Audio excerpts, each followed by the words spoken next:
Thank you, Mr. Speaker. I'm happy to give credit to the frontline workers who are constantly cleaning up after these folks' mistakes. 25 years ago today, Ed Broadbent, NDP federal leader, orchestrated the unanimous approval of MPs to end child poverty in Canada by the year 2000. 2.5 years ago, this government's caucus committed to Albertans that they would eliminate child poverty in 5 years. Today, a report has been released which reveals that we have 143,200 children in Alberta living in poverty. Shame. Halfway through your mandate, nothing's been done. What are you going to do? Honourable Minister of Human Services. Well, thank you, Mr. Speaker. Our government takes very seriously our responsibility to look after vulnerable children and families as well. I think we need to clarify that the Statistics Canada tells us that 8.2% of Alberta's children under the age of 18 live in poverty. I think we need to have this conversation, but it concerns me when information is put out that is not correct. For a supplemental, Honourable Leader. Well, Mr. Speaker, I have more faith in the people that wrote that report than I do in this caucus or that government.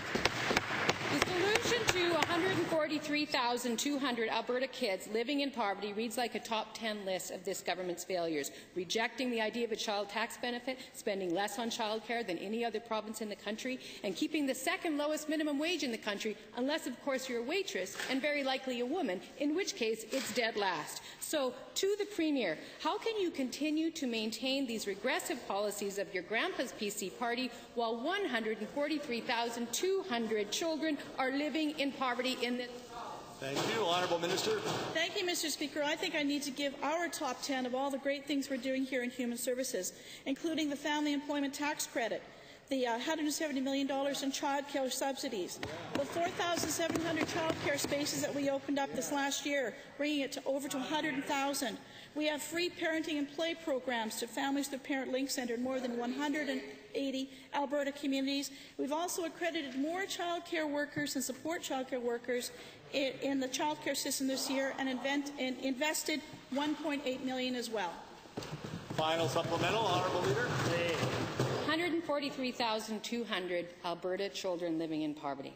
One of the most critical planks for reducing Alberta's nation-leading levels of inequality and our unacceptable level of child poverty is the introduction of a fair tax system. Today's reports call for the elimination of our flat tax, which benefits only the very wealthy, at the expense of food and housing security of too many Alberta children. So again, my question is to the Premier, Mr. Speaker, to the Premier. Will you bring in a progressive tax system, or will you continue to let 143,200 Alberta children pay the price for this failure?